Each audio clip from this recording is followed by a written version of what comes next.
amafaranga y'ikoranabuhanga, inkomoko, uko yahindutse n'ingene woshobora kuvyungukiramwo mu mwaka w'ibihumbi bibiri na mirongo ibiri na gatandatu.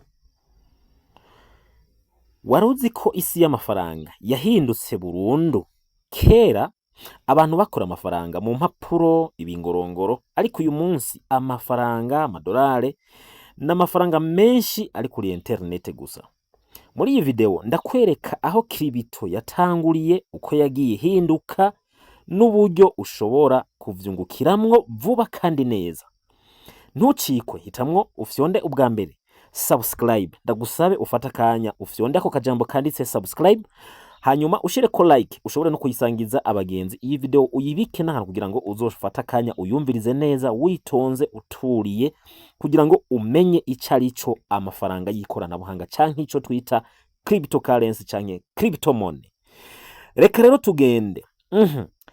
Inkomoko y'amafaranga y'ikoranabuhanga, aho vyose vyatanguriye. Kera ubwa mbere abantu bakora ikintu bita barter trade canke troc, aho bakora guhanahana ibidandazwa canke guhanahana ibicuruzwa badakoresheje amafaranga. Hamaze kuza amafaranga n'ibingorongoro, yaje gufasha guhanahana ibintu mu buryo bworoshe.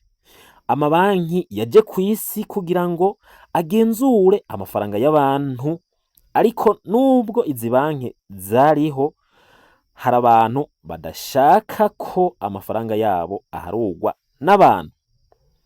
Amafaranga ahora ahinduka igihe cose. Uko isi igenda imbere, niko mu bisanzwe amafaranga nayo agomba kugenda ahinduka.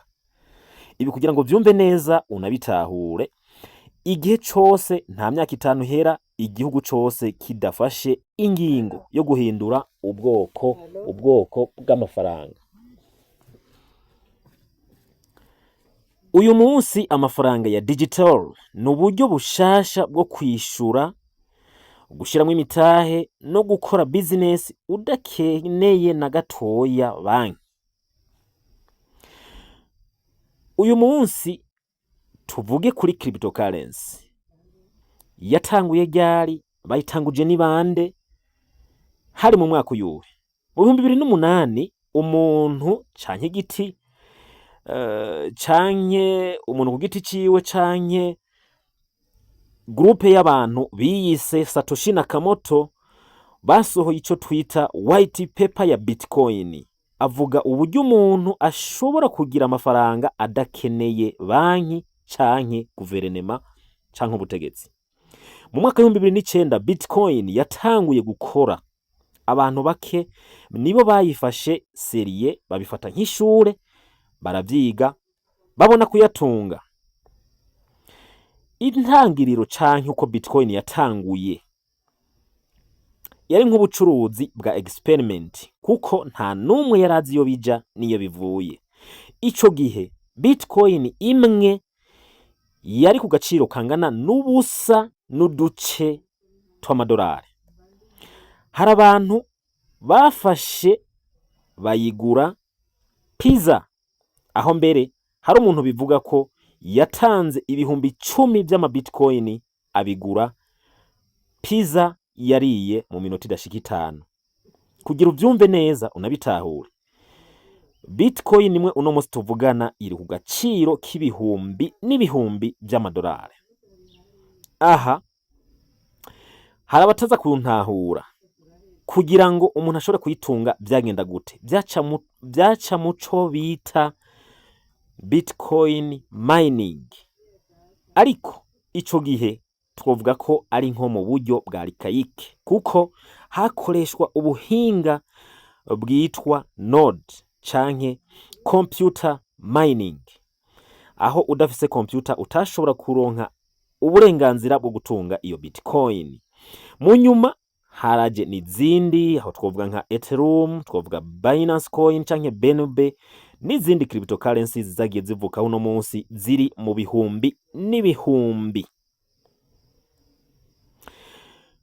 Ubu crypto money canke cryptocurrency ni ecosystem nini cyane, aho abantu bashobora kwinjiza amafaranga mu buryo butandukanye. aha ico usabwa gukora laba ko wafyonzeho akajambo kanditse subscribe, hanyuma uca ufyonda ako kantu kanditse like. Dukomeze kandi kugira ngo video zigiye kuzokurikira zizogusobanurira neza aho uzicara uzi ngo cryptocurrency niki, ni gute no kungukamwo muri iyi cryptocurrency, muri iyi web gatatu canke muri iyi si ya blockchain, ni gute no vyungukiramwo. Aha rero tugiye kubandanya. Nimba wamaze gufyonda ko kajambo ka subscribe, reka tubandanye. Crypto ikora simplified.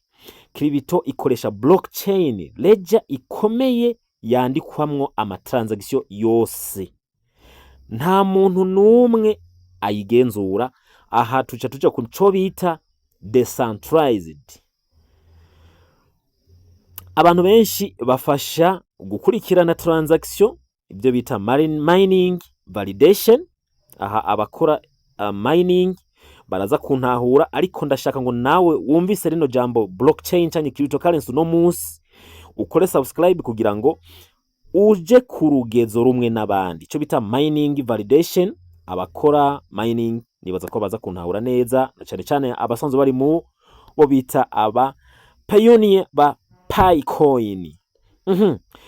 Ibi bituma amafaranga aba transparent kandi akomeye ku rugero rwo hejuru igihe afise ico twita validation. Bitcoin, Ethereum, Binance Coin canke BNB ushobora kuyohereza cyangwa ukayarungikira umuntu ari mu gihugu icari cyo cyose kwisi, ata muntu n'umwe ukeneye hagati yawe n'uwo urungikira, mu buryo bworoshe kandi bwihuse. Uko abantu bunguka amafaranga muri crypto, reka turabe mu buryo abantu bashobora kungukira muri crypto. Ubwa mbere, trading, investing.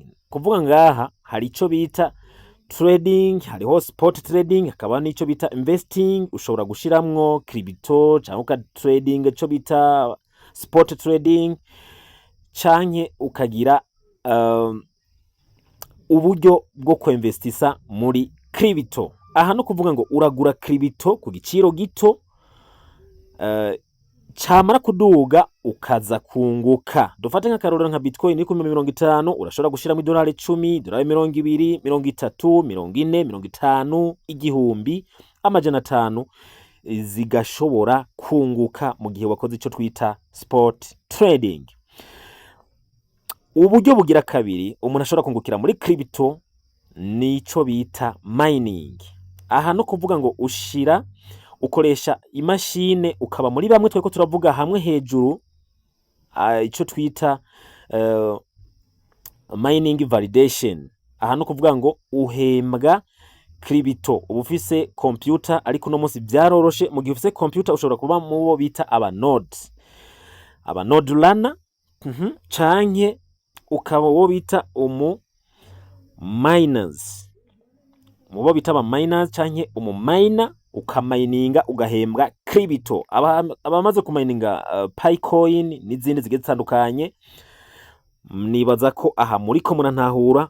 Nshaka wewe ari ryambere wumvise rino jambo nawe ushobore kugira ngo utahure neza, kandi video zigiye kuza mu minsi iri imbere zizotuma ushobora gutahura neza ku buryo uzovuga uti ngomba gushiramwo $10, ngomba gushiramwo $20, ngomba kumenya nanje nkore mining, aho ushobora ku mininga ukaronka ama coin canke ama crypto atamutahe na zero wasizemwo, ukaronka ama coin, maze izo coin izo zigiye ku isoko ukazidandaza ukaronka amafaranga. Abamininze Picoin barabizi, hamwe n'izindi nyinshi cyane zigiye zitandukanye, aho abantu benshi bavyungukiyemwo bakagurisha bakarya amafaranga uko bishakiye, kandi icyo bakora ari ukumayininga inyuma y'amasaha 28.